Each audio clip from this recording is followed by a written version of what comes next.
ॐ पूर्णमदः पूर्णमिदं पूर्णात् पूर्णमुदच्यते पूर्णस्य पूर्णमादाय पूर्णमेवावशिष्यते। ॐ शान्ति शान्ति। ॐ सहना भवतु सहनौ भुनक्तु सह वीर्यं करवावहै तेजस्विनावधीतमस्तु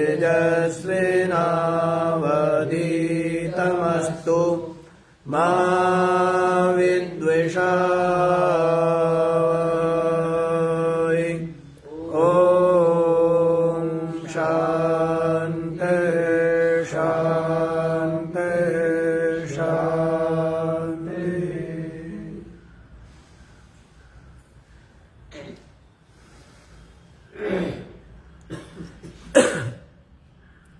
हाँ जी, तो क्या विचार श्रवण कर रहे हैं? आत्मा की ब्रह्म रूपता और सर्वात्मा ये आप लोगों को बता दी कि जैसे मिट्टी से बने हुए समस्त पात्रों की आत्मा मिट्टी है, जैसे सोने से बने हुए समस्त आभूषणों की आत्मा सोना है, जैसे लोहे से बने हुए संपूर्ण अस्त्र शस्त्र उनकी आत्मा लोहा है, इसी प्रकार से हिरण्यगर्भ से लेकर और ये जो देवादि है और ये जो इंद्रिया और इनके विषय है, सबके सब उस ब्रह्म से उत्पन्न होने से, ब्रह्म में ही भासने से, ब्रह्म में ही स्थित होने से सबके सब क्या है? ब्रह्म रूप ही है। सबके सब क्या है? ब्रह्म रूप ही है। तो इस प्रकार से ब्रह्म की आत्मा की सर्वात्मकता बतला दी गई है षष्ठम मंत्र के द्वारा। अब आप लोग सप्तम मंत्र देख लीजिए। या प्राणेन संभाव्यादितिर्देवतामयी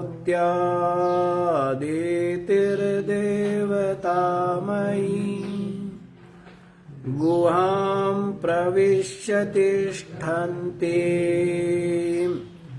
या भूतेभिर्व्यजानता एतद्वै तत्। या प्राणेन संभवति अदितिः देवतामयी गुहां प्रविश्य तिष्ठन्ति या भूतेभिः व्यजानता एतद्वै तत्। देखिए क्या कहते हैं। या प्राणेन अदितिर्देवतामयी संभवति। क्या कह रहे हैं? ये जो है सर्वदेवतामयी, पहले तो क्या बोला है? देवतामयी, जो दीप्ति वाली है, जो क्या है? जिसमें दीप्ति होती है उसको देवता। द्योतनाद देवा दीप्तिमत्वाद देवा दानाद देवा, है ना। जो दान देता है, देता ही देता है, वो देवता है। जो देता है उसको क्या बोलते हैं? देवता। और ग्रामीण भाषा में बोलते भी है ना देता, है। ग्रामीण भाषाओं में इधर क्या बोलते हैं? कि आज भाई देता पर दीप जलाने, देता है। तो देता मतलब देवता। तो देवता क्यों? क्योंकि देता है। इनके यहाँ जो है देता किसको कहते हैं? इनके जो अपने ये पूर्वज हुए ना, उनको ही देवता बोलते हैं। ग्रामीणों उस क्षेत्र में क्या बोलते? देवता किनको बोलते हैं लोग? जो अपने पूर्वज हो गए ना, तो वो दे करके गए। क्या दे करके गए? हैं? सब कुछ तो दिया, शरीर दिया, और जो संपत्ति जो है, भूमि है, और जल को भी दूषित नहीं किया। अब आप लोग जल को दूषित करने में करते हो, तो आप क्या दे करके जाओगे? हैं? आपके बड़ों ने तो आपको हवा कैसी दी? साफ हवा दे के गए, हैं? और जल कैसा दिया? जल साफ दिया, है ना। और अन्न भी कैसा दिया? वो भी बिल्कुल साफ दिया। लेकिन आपकी पीढ़ी ने क्या किया? हवा को क्या कर दिया? वो भी प्रदूषण हो गई, है ना। और जल वो भी दूषित है ना। और अन्न, पृथ्वी दूषित है, वो भी दूषित कर दिया। वैज्ञानिक तकनीकी भाव, है ना। साइंस से भाव सब दूषित है, तो सब दूषित हो गया ना। सब दूषित है। तो इसलिए आप देखो कि आपने क्या दे करके जा रहे, समझ आए? तो देता आपको वो तो निर्मल दे करके गई, प्योर, है ना, बिल्कुल साफ सुथरा, स्वच्छ। तो देवता उसी को है जो दे, वो देता है। तो कैसा हो? जिसमें चमक हो, है, सब में जो न्यारा चमक रहा है, होता है ना। कोई अपने ज्ञान से चमकता है, कोई धन से चमकता है, कोई पद से चमकता है, कोई कुल गोत्र से चमकता है, कोई अपने आचरण से चमकता है। अपनी अपनी चमक है, नहीं है? तो जिसके अंदर क्या है? चमक हो, दीप्ति हो, वो भी क्या है? देवता। द्योतनाद देवा, जो दूसरों को प्रकाशित करे, उसको भी क्या कहते हैं? देवता है। जो क्या है? दूसरों को प्रकाशित करता है, तो वो देवता हो जाता है। तो इस प्रकार से जैसे आचार्य भी देवता है ना, क्योंकि देता भी है, प्रकाश भी है ज्ञान का, और दूसरों को भी प्रकाश देता है। तो इसलिए क्या हुआ? देवता हुआ, है ना। तो देखो, देवतामयी, जो देवतामयी अदिति ही, जो अदिति है, प्राणेना या बोल दिया है, या माने इसलिए स्त्रीलिंग में लेंगे। या लेंगे किसमें? स्त्रीलिंग में। तो जो देव सर्व देवतामयी जो अदिति है, जिसको हिरण्यगर्भ कहा था, इसको क्या बोला था? बुद्धि मान लीजिए आप। क्या मानिए? समष्टि बुद्धि। बुद्धि है भी स्त्रीलिंग, है ना। तो समष्टि जो बुद्धि है, वो किससे उत्पन्न हुई है? जो पर ब्रह्म से उत्पन्न हुई। समझ आ गई बात? जो सर्वदेवतामयी अदिति हिरण्यगर्भ रूप से उत्पन्न हुई, पीछे बता दिया ना। यह पूर्वम तपसो जातम अद्य पूर्वमजायत। यहां पर बताया था ना कि पूर्वम पहले, तप से माने ज्ञानादि लक्षण रूप जो ब्रह्म है, उससे जो उत्पन्न हुआ है, कौन? हिरण्यगर्भ। अब उस हिरण्यगर्भ को ही अदिति रूप से कह रहे हैं। समझ आ रही है बात? तो जो सर्वदेवतामयी अदिति है, जो हिरण्यगर्भ रूप से, किस रूप से उत्पन्न हुई थी? हिरण्यगर्भ रूप से उत्पन्न हुई है। किससे? परब्रह्म से, है ना। तो इस प्रकार संभवती माने उत्पन्न होती है। गुहां प्रविश्य तिष्ठन्ति, और जो बुद्धि रूपी गुफा में स्थित होकर के रहने वाली है। कहाँ रहती है? बुद्धि रूपी गुफा में जो स्थित होकर के विराजमान है।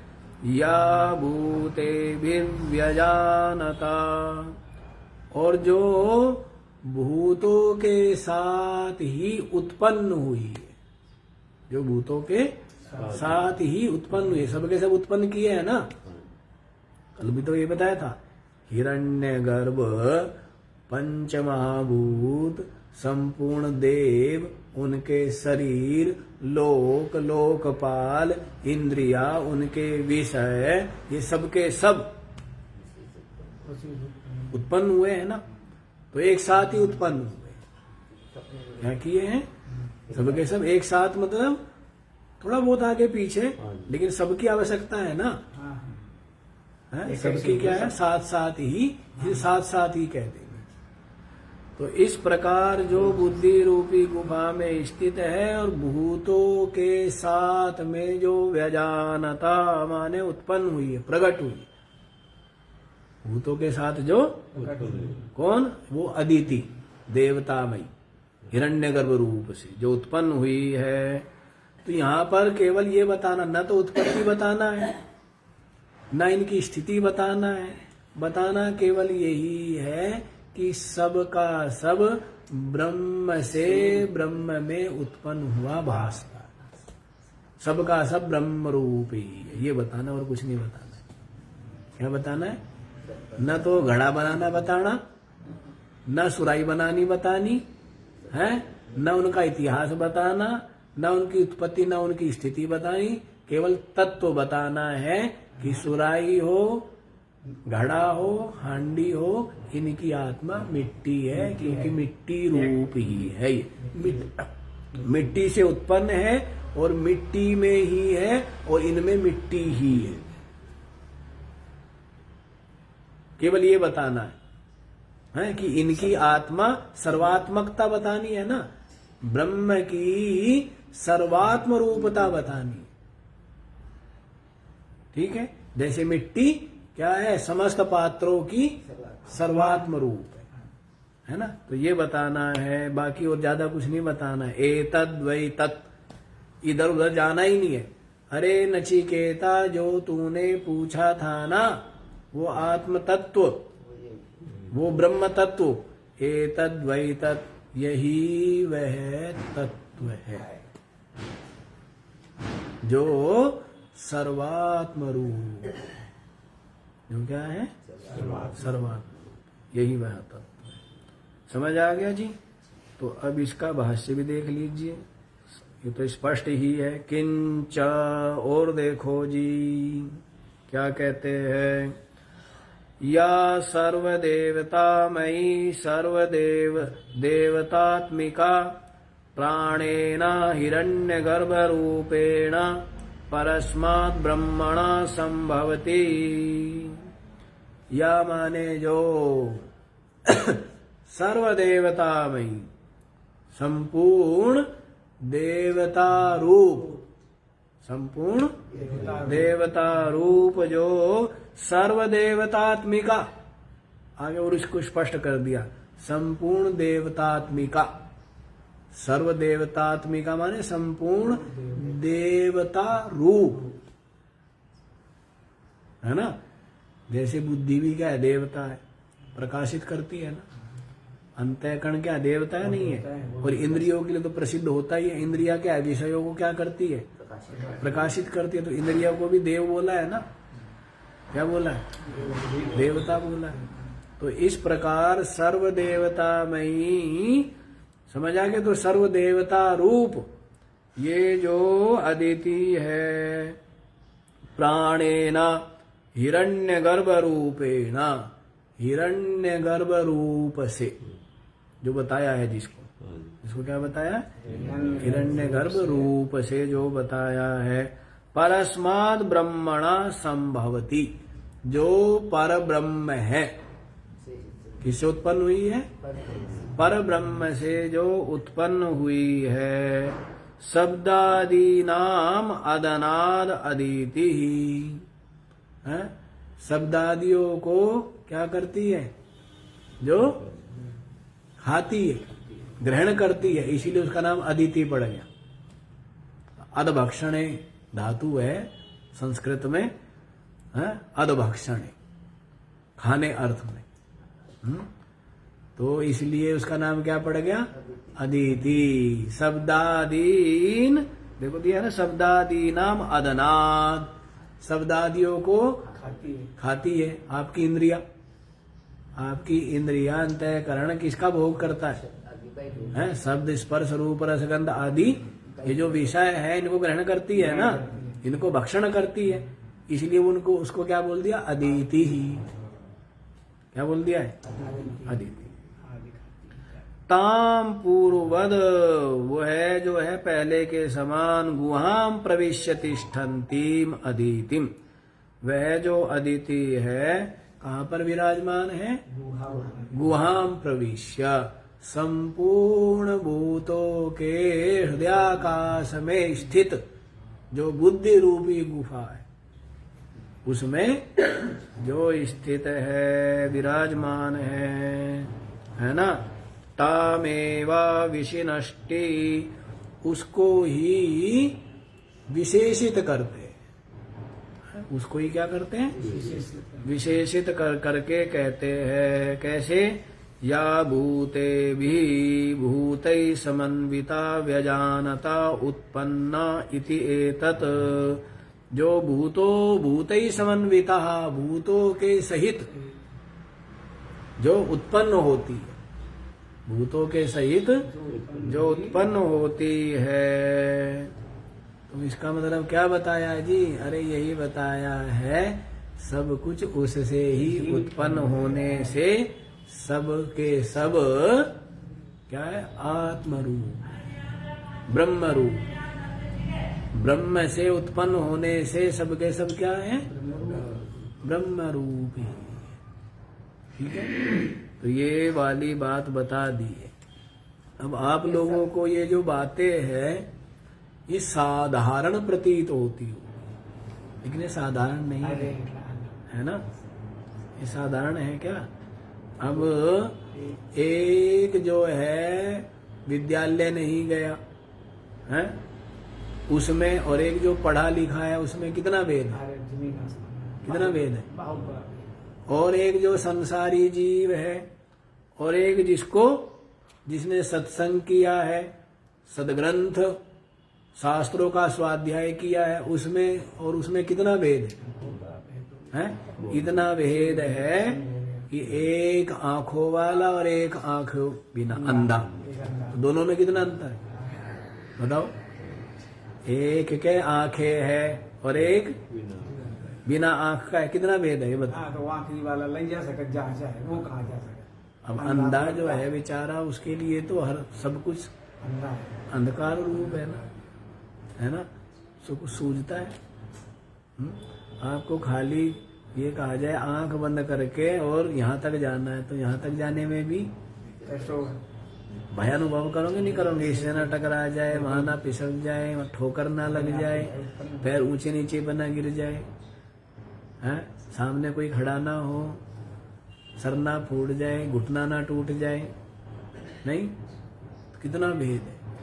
तो वैसे ही ये जो विद्या है ना, ये जो ज्ञान, ये साधारण नहीं है। आप लोग तो निरंतर श्रवण कर रहे हैं, इसलिए आपको ये सहज लग सकता है। अन्यथा जिन्होंने उस सत्य को, परम तत्व को, परमात्म तत्व को खोजना चाहा, तो उनको आप कल्पना करो कितना परिश्रम पुरुषार्थ करना पड़ा होगा, है ना। तो सहज नहीं है। ये सारे प्रश्नों के समाधान क्या है? सहज नहीं। ठीक है ना। जो जिज्ञासु है, विचारवान है, कितने उसके चित्त में प्रश्न होते हैं, शंकाएं होती है, तो ये तो ऐसा ज्ञान है जो अनेकों रहस्य प्रकट करने वाला, बिल्कुल रहस्य रूप है ना ये। हाँ, तो ये जो बता दिया है कि हिरण्य गर्भ रूप जो अदिति है, जो सर्व देवतामयी है और जो भूतों के सहित है उत्पन्न हुई है और बुद्धि रूपी गुफा में स्थित है, ये सब के सब ब्रह्म रूप ही। अब दुनिया को भेद दिखता है, भेद दिखता है, ये बताओ, सबको भेद ही दिखता है, भेद दिख किसको रहा है? और श्रुति किसका कथन कर रही है? दुनिया को क्या दिख रहा है, क्या अनुभव में आ रहा है? भेद या अभेद है? भेद दिख रहे हैं ना, द्वैत, नानापना, अनेकपना दिख रहा है, नहीं दिख रहा है? जैसे जितने भी पात्र रखे हैं तो दिख क्या रहे हैं? तो नानापना दिख रहा है, लेकिन जो तत्व को जानता है वो जानता है कि सब मिट्टी के, एक ही जो तत्व को जानता है ना। और जो नहीं जानता उसको क्या दिख रहे हैं? गिनती लगा असंख्य अरबों खरबों, वो क्या दिख रहे हैं? पात्र दिख रहे हैं, अलग अलग भांडे दिख रहे हैं। जो लेकिन जो तत्व को जानता है ज्यादा खोपड़ी नहीं लगाता, वो कहता है मिट्टी ही तो है, बस। वो ज्यादा खोपड़ी लगाएगा? वो उनके लिए चिंता चिंतन का विषय है क्या? वो जानता है तत्व रह जाता है और जो विकार है वो उत्पन्न होता है और नष्ट हो जाता है। ये तो अभी दिख रहे हैं, आया वापस, बारिश हो गई, मिट्टी के कुम्हार ने बना के रखे थे अभी, हैं? बड़े सुंदर सुंदर क्या दिख रहे थे बर्तन, बारिश हो गई, ओला पड़ गया जोर से, वापस आया व्यक्ति, क्या दिखती है? मिट्टी है ना। तो जिसको पता है तत्व का, तो वो ज्यादा इनके द्वारा किसी प्रकार से आकर्षित नहीं होता है, ज्यादा इनमें बुद्धि नहीं लगाता है, इनकी प्राप्ति ग्रहण त्याग आदि के लिए विशेष यत्न नहीं करता है। सहज, क्या सहज, ना त्याग का के लिए बहुत ताकत लगानी और न ग्रहण के लिए कोई बहुत ताकत लगानी। सहज, सहजता बड़ी चीज है। त्याग करना, राग करना आसान है, ऐसी त्याग करना भी आसान है, समझ आएंगे? राग करना जैसे आसान है ना, ऐसे ही त्याग करना भी आसान है, पर सहज होना है। क्योंकि व्यक्ति का स्वभाव है कुछ ना कुछ करना, कुछ ना कुछ बनना है। ये तो रागी बनेगा या फिर क्या बनेगा है, त्यागी बनेगा। लेकिन सहज, क्योंकि सहज वाले को कोई पूछता नहीं है? और व्यक्ति को क्या पसंद है? मैं विशिष्ट हूं, क्या पसंद है? मैं विशिष्ट बनूं, रागी बनूं तो इतना इतना अमीर बनूं, इतना अमीर बनूं, इतना अमीर बनूं, या फिर इतना त्यागी बनूं, इतना त्यागी। अजी लंगोटी भी नहीं है जी। तो ऐसा ही, और दोनों तरफ क्या है? अहंकार और प्रशंसा की चाह है ना।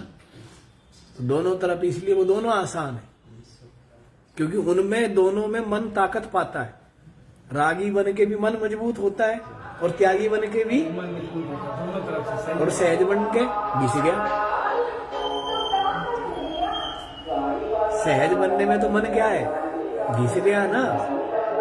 सहज कुछ विशेषता ही नहीं, जबकि व्यक्ति का स्वभाव क्या है? विशेषित होना, प्रशंसित होना, ये व्यक्ति का स्वभाव, ये जीव का स्वभाव है ना। सत्य बात। विशिष्ट होना, प्रशंसित होना है, सबको मीठा लगता है। क्या लगता है? इसका लगता है किसी को पसंद है, कुछ 1000 लाख में से न्यारा निकाल देना एक, तो वो अपने आप को क्या मानता है? मैं विशिष्ट हूं, और वो प्रशंसित होना चाहता है। नहीं, सबके सब विशिष्ट और प्रशंसित होना चाहते हैं, नहीं होना चाहते। लेकिन जो समझदार है वो सहज रहता है। ना विशिष्ट ना प्रशंसित, क्योंकि दोनों के दोनों भय रूप है। दोनों के दोनों क्या है? अच्छा, ये राजा बना, सबसे पहले इसी मारो। है? लाख लोगों में से राजा को निकाल लिया ना, एक को, तो पहले किसको मारेंगे? है? अभी नेपाल में हुआ तो जनता ने जनता को तो कुछ नहीं कहा, लेकिन जो जो राजा थे, हैं, उनके घर जला दिए, पकड़ पकड़ करके उनको पीटा, मारा, पत्थर फेंके। किनको? विशिष्ट थे ना, नहीं? लेकिन व्यक्ति का एक स्वभाव है, वो वैशिष्ट्य चाहता है, प्रशंसित चाहता है, जबकि ये दोनों के दोनों यह सब कुछ क्या है? भय रूप है, और सहज अभय रूप है। खोपड़ी लगानी नहीं, दिमाग लगाना पड़ेगा क्या? बुद्धि, नहीं तो बुद्धि से दांव पेच क्या रहेगा? बुद्धि की उथल पुथल इसी में रहेगा ना। हाँ, तो इस तरह से समझ आया? सहज, सहज होना कठिन है, कठिन है। त्यागी होना, रागी होना, त्यागी होना बड़ी बात है साहब। सहज है। रागी होना, त्यागी होना क्या है? आसान है, और सहज होना, हाँ, ये बड़ी बात है। स्पष्ट हो गया जी ये वाला? आगे वाला बताया जाए, 8वां मंत्र भी देख लीजिए।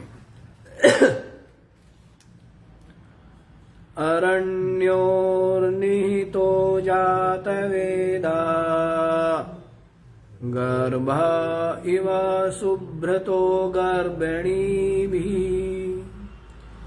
दिवे दिवा इड्यो जागृवद्भिर् हविष्यमद्भिर्मनुष्यभिरग्निः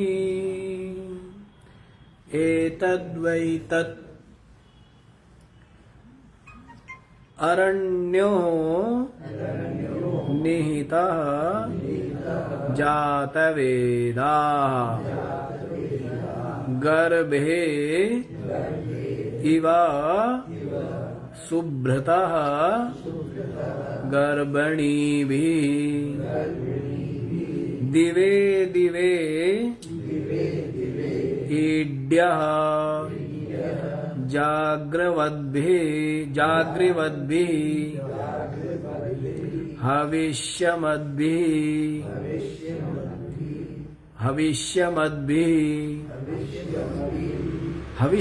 अच्छा हविष्य नहीं, हविष्यमद्भिः मनुष्येभिः अग्निः एतद्वै तत्। देखो जी कैसे समझा रहे, दृष्टांत जैसे हमने दृष्टांत दिए। क्या दृष्टांत दिए? मिट्टी का दिया है, सोने का दिया, लोहे का दिया है, दृष्टांत दिया ना। तो ऐसे यहाँ पर भी दृष्टांत दे रहे कि देखो, पहले अरणि मंथन करते थे। क्या करते थे? जैसे कुछ अग्निहोत्रादि यज्ञ आदि कर्म करने हो तो उनके लिए क्या करते थे? अरणि मंथन, लकड़ियां होती थी तो उनका मंथन करके अग्नि प्रकट करते थे, है ना। तो क्यों? माचिस तो थी नहीं, क्या कहां से लेके आए माचिस? शुरू में तो कहते ना, पत्थर से पत्थर भिड़ाया, चिंगारी पैदा हुई, तो इस तरह से कहते हैं अग्नि का आविष्कार हुआ है। फिर क्या है? पत्थर से पत्थर को रगड़ के और घास फूस से करके कहते ऐसे आग जलाते रहे होंगे, हैं? उससे पहले तो क्या थे कि कच्चा ही खाते थे, जैसे बंदर खाते हैं, फल खा लेते हैं, सब्जियां खा लेते हैं, सब खा लेते हैं ना कच्चा। वैसे तो अग्नि, तो अरणि मंथन, तो अरण्यो माने दो जो अरणी है। जैसे उन अरण्यों के मध्य में क्या है? अरण्योर्निहितः जातवेदः। जैसे अरणी के मध्य में कौन निहित है, कौन स्थित है? जात वेदा माने अग्नि। अग्नि। क्या है? अग्नि। अग्नि है। अग्नि से तो पता लगता है, श्वास आदि नहीं आ रहे हैं किसी को तो पता नहीं लगता। हो सकता है श्वास तो हल्के फुल्के चल भी रहे हो, पहले तो देखते कि देखो भाई श्वास आ रहे नहीं आ रहे, मर तो नहीं गया, तो पता नहीं लगता। फिर देखते पैर पकड़, पैर छू करके देखते हैं, यदि शरीर ठंडा हो गया है तो अग्नि जरूरी है ना। शरीर में यदि अग्नि ना हो, ऊष्मा ना हो तो क्या हो? आकाश भी है, वायु भी है, अग्नि भी है, नहीं है? उष्णता, उसी से तो सब भोजन पचता है, हैं? नहीं सारा रक्त जम जाएगा और अभी का भी क्या हो जाएगा, हैं? अब ये जो कोलेस्ट्रॉल बनते हुए इसलिए तो बन रहे हैं क्योंकि अग्नि मंद हो गई है ना। अग्नि रोग ही अग्नि की मंदता से है सारे। जितने कोलेस्ट्रॉल बनना है, कोलेस्ट्रॉल उसी को बनता है जिसका इंजन गड़बड़ है, धुआं वही गाड़ी फेंकती है ना। तो अग्नि होगी मंद। अब ये मीठा खा खा करके, गरिष्ठ भोजन खा खा करके और अग्नि क्या हो जाएगी? और ज्यादा मंद होएगी। इसलिए जितना हल्का खाएंगे, जितना हल्का खाएंगे वो अग्नि उतनी और वो बढ़ेगी और वो भोजन पचेगा। तो जितना कोलेस्ट्रॉल बनना, शुगर बनना है और क्या क्या जो भी बीमारियां है केवल मंद अग्नि से है, केवल मंद अग्नि से। सारी बीमारियों की जड़ बोला है मंदाग्नव, ऐसे कुछ करके है आयुर्वेद में एक सूत्र, भूल गया मैं।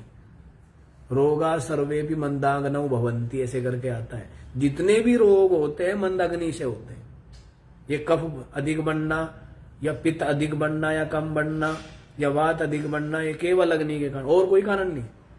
इलाज करेंगे डॉक्टर लोग, क्या खा गोली, ले गोला मार, मुंह के अंदर क्या मार, उससे क्या होना है?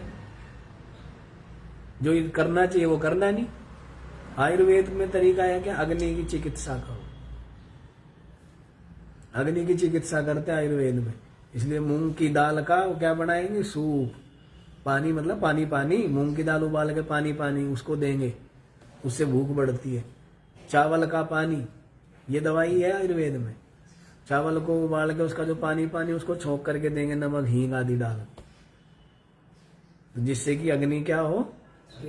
खुले, भूख खुलेगी। तो जितने भी रोग है, अब शरीर से परिश्रम करता है व्यक्ति तो उससे भी अग्नि बढ़ती है। अब वो कोलेस्ट्रॉल इसलिए तो हो रहा है, वो जम इसीलिए रहा है ना कि शरीर में क्या है?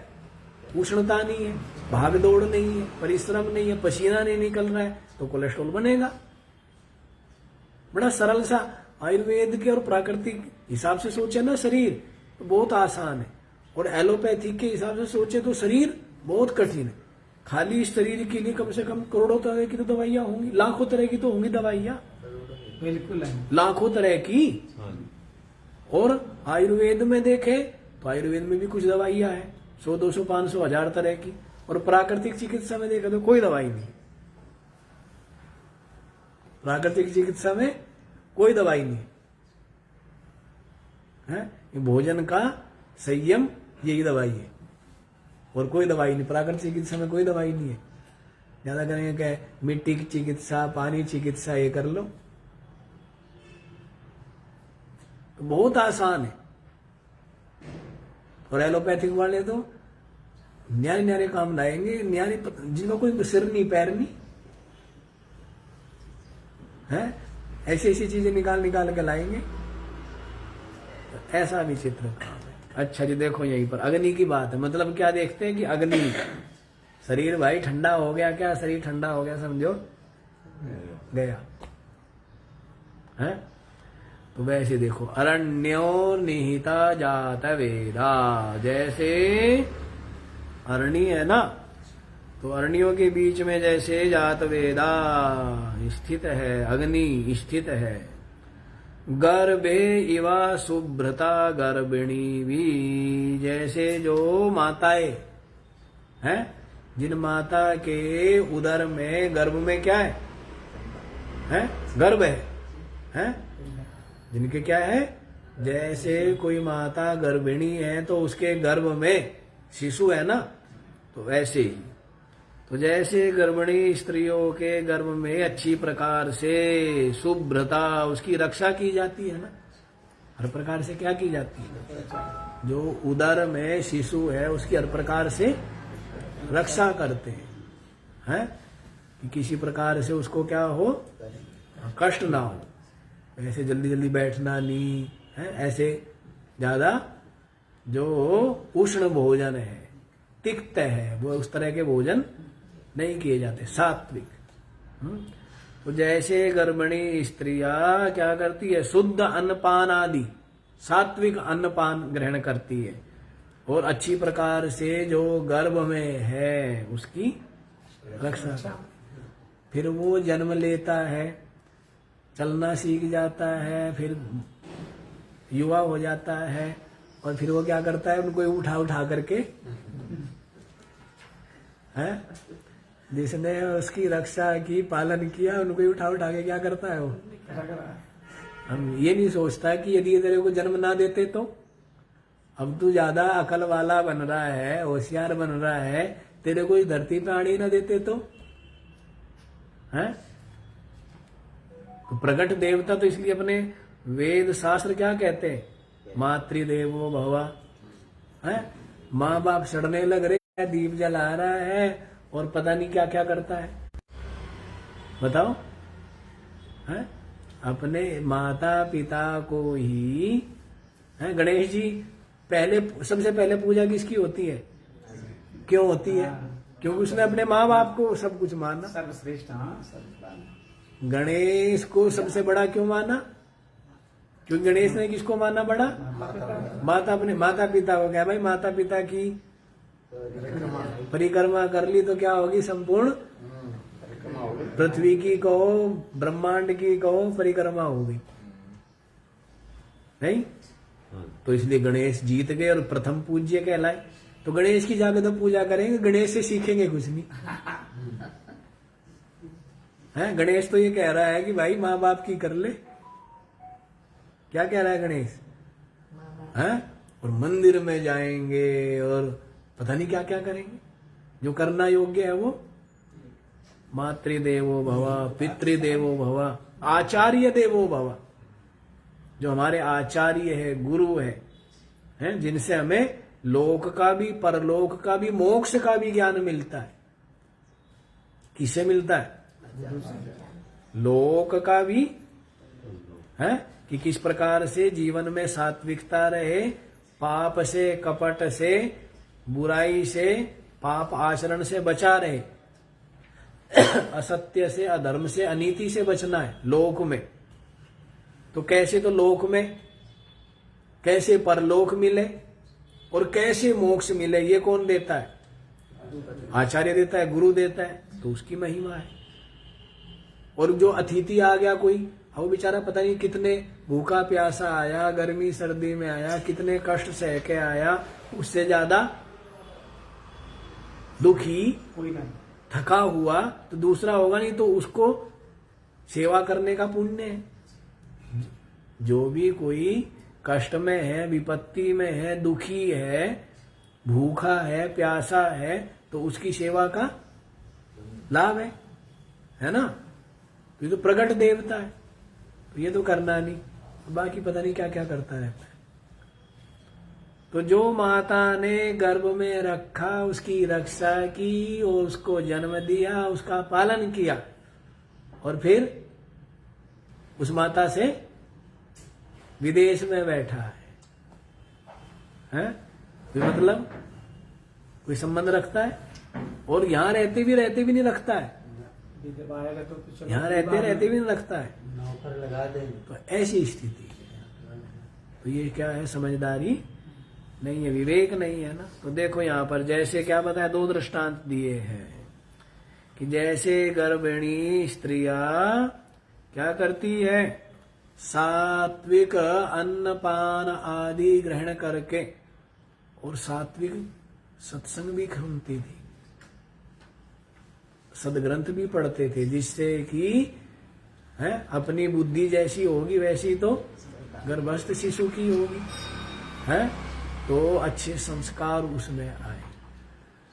अब संस्कार खुद ही लड़ाई झगड़े के दिए, खुद लड़ाई झगड़ा देखा है, लड़ाई झगड़े के खुद की बुद्धि में जो है वही बहुत प्रभाव पड़ता है ना। और प्रभाव पड़ता था। नारद जी ले गए इसीलिए तो प्रहलाद की माता कयादू इसीलिए है, कयादू कयादू को ले गए ना, इसीलिए उसको सत्संग मिला तो इस कारण से उनके कौन पैदा हुआ, जो सबको आह्लाद दे, सबको प्रसन्नता दे, सबको आनंद दे, वो प्रहलाद है ना। तो ऐसा बालक जन्म लिया। अब जब देखते ऐसे नाटक देखे, लड़ाई झगड़ा, तो फिर वैसे ही बनेंगे ना। राग द्वेष अपने मन में रखते, ईर्ष्या रखते हैं, अपने जो बड़े हैं माता पिता उनके प्रति सद्भाव नहीं रखते, सेवा भाव नहीं रखते, सम्मान का भाव नहीं रखते, तो जो गर्भ में है तो वही तुम्हारी करेगा क्या? नहीं करेगा ना, क्योंकि उसको वैसे संस्कार नहीं पड़े। तो ऐसी, तो जैसे गर्भिणी स्त्रियां गर्भ में जो गर्भ है उसकी अच्छी प्रकार से रक्षा करती है, और जैसे अग्नि दोनों अरणियों के मध्य स्थित है और क्या बताया, जागृवद्भिर, जो जगे हुए हैं, माने प्रमाद शून्य जो लोग जो जगे हुए हैं, हविष्यमद्भिर, और जो क्या है जी, जो हविष्य है, जो होम सामग्री, जो क्या है, जो होम सामग्री से युक्त है, ऐसे मनुष्य भी जो मनुष्यों के द्वारा दिवे दिवे ईड्य, जो क्या है, प्रतिदिन जो ईड्य है, दिवे दिवे ईड्य, एक दिवे जो है वो हृदयाकाश के लिए लगा दिया, और एक जो दिवे है वो दिन के लिए लगा दिया है, या दिवे दिवे दोनों के दोनों भी लगा सकते, नित्य प्रति, रोज रोज रोज रोज जो क्या करते हैं, मनुष्य भी ऐसे जो उनके द्वारा दिवे दिवे ईड्या, रोज रोज जो स्तुति के योग्य है, रोज रोज जो स्तुति के योग्य है, एतद् वै तत्, यही वह ब्रह्म है। क्या है? हाँ, यही वह ब्रह्म है। समझ आया क्या क्या? देखो क्या क्या बताया कि जैसे गर्भिणी क्या करती है, गर्भ की अच्छी प्रकार से रक्षा करती है ना, और वैसे ही दो अरणियों के मध्य में जो स्थित है, क्या, अग्नि स्थित है, और प्रमाद शून्य, प्रमाद रहित होकर, जागृवद भीर माने प्रमाद रहित होकर के, और हविष्य मद भी, और जो हविष्य से संयुक्त है,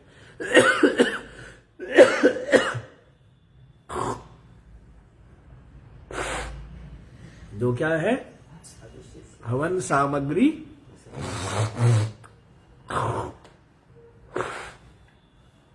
हवन सामग्री से जो युक्त है, ऐसे जो मनुष्यों के द्वारा दिवे दिवे ईड्या, जो रोज रोज जिसकी स्तुति की जाती है। समझो, अब इतना तो समझ आ गया। मतलब क्या है, जैसे जो संध्योपासक है, नित्य प्रति क्या करते हैं, अग्निहोत्र कर्म करते हैं ना, क्या करते हैं, अग्निहोत्र करते हैं नित्य नित्य। तो वो जो अग्निहोत्र कर्म के द्वारा किसी की तो स्तुति कर रहे हैं ना, किसी की तो उपासना कर रहे हैं ना, तो कहते जिसकी उपासना कर रहे हैं, एक अद्वैतम, यही वह ब्रह्म है।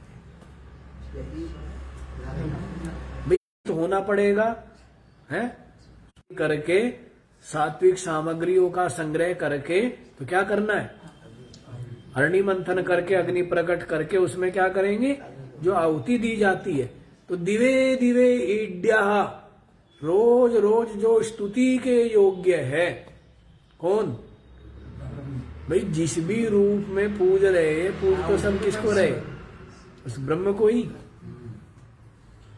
बताया ना गीता में भी श्री कृष्ण कहते हैं ना कि ये प्यन्य देवता भक्ता यजन्ते श्रद्धयान्विता, ऐसे करके है ना, यजन्ते अविधि पूर्वकम, वे भी मुझ परमात्मा का ही भजन कर रहे हैं अविधि पूर्वक है। तो जो जिसको भी पूज रहा है, मतलब ये बता दिया है सबका सब, सर्वात्मा तो ब्रह्म ही है। अब कोई मूर्ति की पूजा कर रहा है, वो जो मूर्ति पंच तत्व से जो भी बनी है, और वे तत्व किससे बने हैं, ब्रह्म से उत्पन्न हुए। वे जो तत्व है वो किससे उत्पन्न हुए हैं, तो इसलिए वो मूर्ति भी क्या हुई। यहाँ तो कण कण क्या है, कण कण ब्रह्म रूप है ना, सब कुछ ब्रह्म रूप है। तो इस तरह जो मूर्ति की पूजा कर रहे हैं, वो भी किसको पूज रहा है, ब्रह्म को पूज रहा है, ब्रह्म को पूज रहा है। ब्रह्म के वास्तव वही है, ठीक है ना। लेकिन जो समझता है वो समझता है, लेकिन वो जो पूजने वाला वो नहीं समझता इस बात को। वो तो क्या कर रहा है, ज्यादा तो पूज रहा है, कोई पत्थर को पूज रहा है, तो कोई उसके द्वारा अपने जो उपास्य उसको पूज रहा है, लेकिन उनको तो पता नहीं ना कि सब कुछ परमात्मा रूप है। उनको नहीं पता ना सब कुछ क्या है, वो तो सत्संग से ही पता लगेगा कि सब कुछ ब्रह्म रूप है, परमात्मा रूप है। ये तो किससे पता लगेगा है? और फिर क्या करेगा, ये बोध रखेगा और सबकी सेवा करेगा, सबसे मीठा बोलेगा, प्यारा बोलेगा, जो अपने से सहयोग बनेगा वो सहयोग करेगा, और स्वयं अपने बोध में रहेगा, असंग रहेगा है, और बोध युक्त होकर के रहेगा। समझ आई बात है? क्योंकि अब उसकी क्या है, आंखें खुल गई है।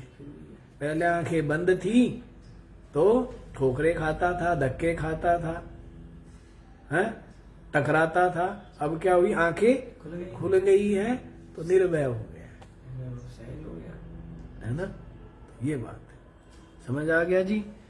तो अब इसका भाष्य भी देख लीजिए। किंचा, तो यहां पर एक तरह से ये भी बता दिया जी, सेठ जी बोलते हैं ना, बोलिए यज्ञ नारायण भगवान की। तो जो यज्ञ नारायण है वो कौन है, वो ब्रह्म ही है ना। ये बता दिया है। उन्हें सब नहीं कुछ भेदा, हाँ। हाँ। तो ये बता दिया है। तो अधियज्ञ रूप से यहाँ पर ये बताया है सब कुछ।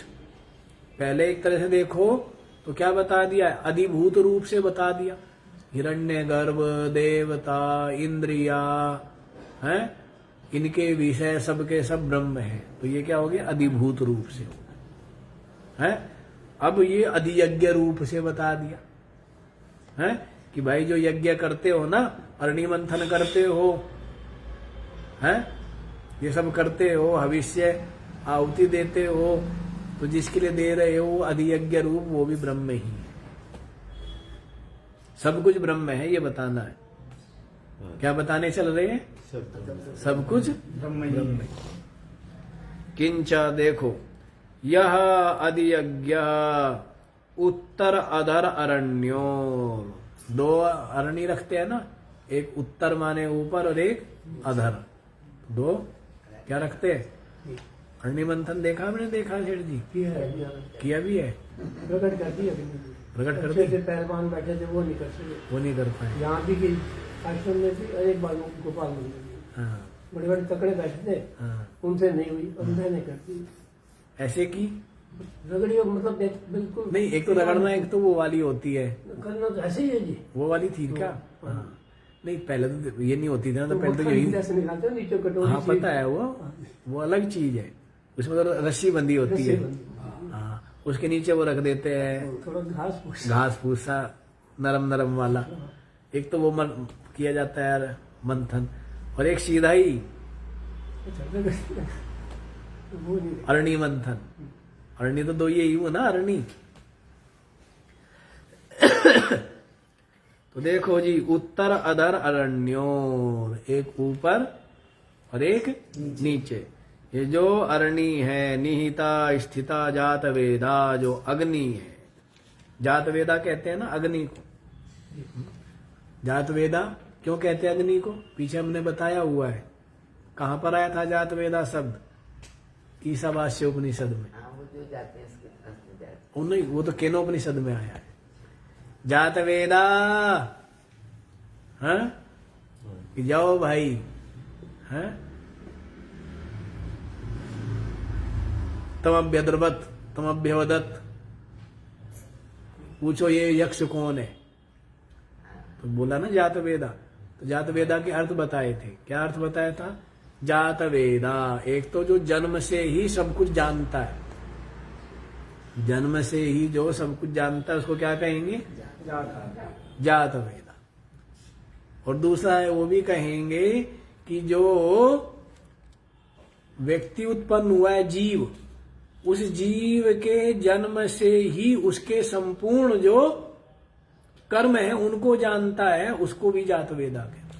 अग्नि के साक्षी पने में करते हैं ना सब, जितने भी कर्म करते हैं तो सब है नहीं करते। अब आप मान लो गर्भ में शिशु ही है तो वहां पर भी तो अग्नि से ही रक्षा हो रही है उसकी, नहीं हो रही है? अग्नि है गर्भ में, है उस अग्नि के कारण ही उसको क्या, वहां पर भी अग्नि, और फिर नामकरण आदि कैसे होते हैं, छोटा मोटा हवन करते नहीं करते, तो अग्नि के साक्षी पने में किया जाता है। दीपक ही जलाते हो, अब दीपक जला के बैठते हो तो उसके कई मतलब लगा लेंगे, है भाई प्रकाश माने ज्ञान रूप है एक अग्नि, तो ये मान ले अग्नि के साक्षी पने में हम जप कर रहे हैं, उसे विषाणु कीटाणु वो भी दूर रहते हैं। घी का दिया जलेगा तो उससे क्या रहेंगे, एक अलग ही सात्विकता रहती है। तो इन सब कारणों से दीपक जलाते हैं, लेकिन मुख्य मतलब उसका वही है ज्ञान से। इससे मतलब है दीपक तो यही है ना कि निरंतर श्वास श्वास में कहो या हर वृत्ति में कहो ये बोध बना रहे, वही क्या है, वही दीप है, वही प्रकाश है, वही प्रकाश है। अच्छा जी, तो जात वेदा, जात वेदा अग्नि पुनः सर्व हविषाम भोक्ता। जितने भी आप डालेंगे यज्ञ वेदी में, यज्ञ कुंड में जो भी आप हविष डालेंगे उन सबको कौन खा जाता है? अग्नि खाता है ना। इसलिए अग्नि को क्या बोला है? मुख बोला है। अग्नि को देवताओं का क्या बोला है? मुंह। जैसे मुंह खाता है ना और सारे शरीर को मिलता है, खाते किससे और मिलता किसको है? तो वैसे देवताओं का मुख किसको बोला है? पुरोहित भी कहा है ना इसको, अग्नि मीड़े पुरोहितम, ऐसे करके बोलते हैं ना मंत्र। तो अग्निम ईड़े, हम क्या करते हैं? अग्नि की स्तुति करते हैं। पुरोहितम, क्या है? पुरोहित है। अग्नि क्या है? देवताओं का पुरोहित है। जैसे पुरोहित होता है ना यजमान के लिए, अब वाले पुरोहित तो किसके लिए करते हैं? दक्षिणा के लिए। पहले जो पुरोहित होते थे ना उनको इस बात से मतलब ही नहीं है, परोपकार का भाव होता था, सेवा का भाव होता था, जिसका किसी का हित हो। भाई ये यजमान है, इसको जो अभिष्ट वस्तु लोक में चाहता है वो तो वो मिल जाए, परलोक को पाना चाहता है तो परलोक मिले, है ना। तो उद्देश्य क्या होता था? यजमान का हित हो। पुरोहित किसको कहते हैं? पूरा माने अग्रे हितम यजमानस्य, जो यजमान के हित को आगे रखता है, अपना कोई मतलब नहीं है। अब तो लोग स्वार्थ को आगे रखते हैं किसको आगे रखते हैं? और पहले लोग स्वार्थ को नहीं रखते थे, पर हित को आगे रखते थे। अपना तो अपने आप ही हो ही जाएगा। अरे दूसरे का भला होगा, तेरा बिगड़ेगा क्या? तेरा भला तो अपने आप होगा। तो दूसरे का भला कर, लेकिन क्या चाहता है? मेरा भला हो और दूसरे का अहित करता है। तो अहित किसका होता है? तो उसी को होगा। ये बात समझ में ही नहीं आती। कहते हम पढ़े लिखे तो है कि हम देखो कितने सभ्य हो गए, धोती से पैंट पर आ गए, धोती से पैंट पर आ गए, कितने बुद्धिमान हो गए। अरे बुद्धिमानी नहीं आई ना, दूसरे के हित को आगे रखो, दूसरे की आप बड़ाई करो, दूसरे का आप सम्मान करो, दूसरे का आप सहयोग करो, दूसरे की आप सेवा करो। सब कुछ किसको मिलेगा? आपको। दूसरे को आप गाली दो, दूसरे का आप अपमान करो, दूसरे को आप कठोर बोलो, सब कुछ किसको मिलेगा? ये छोटी सी बात है, पर कहां समझ में आती है? आती है भाई, जो देंगे वही मिलेगा ना। कितनी छोटी सी बात है, समझ में आती है? नहीं आती है बुद्धिमान पढ़े लिखे लोगों के। तो जो दो वही मिलेगा। कितनी साधारण सी बात है। कुछ भी करना नहीं। तो इसलिए पुरोहित का मतलब वही है, दे दिया है। सब तरह के यजमान हैं, वो जितना उनका भाव होगा वो देंगे। जो बेचारा गरीब है वो अपने हिसाब से देगा, नहीं? और भाव की बात है, तो इससे कोई फर्क तो पड़ता नहीं है। पड़ता है। संतोष जिसके जीवन में है, संयम जिसके जीवन में है,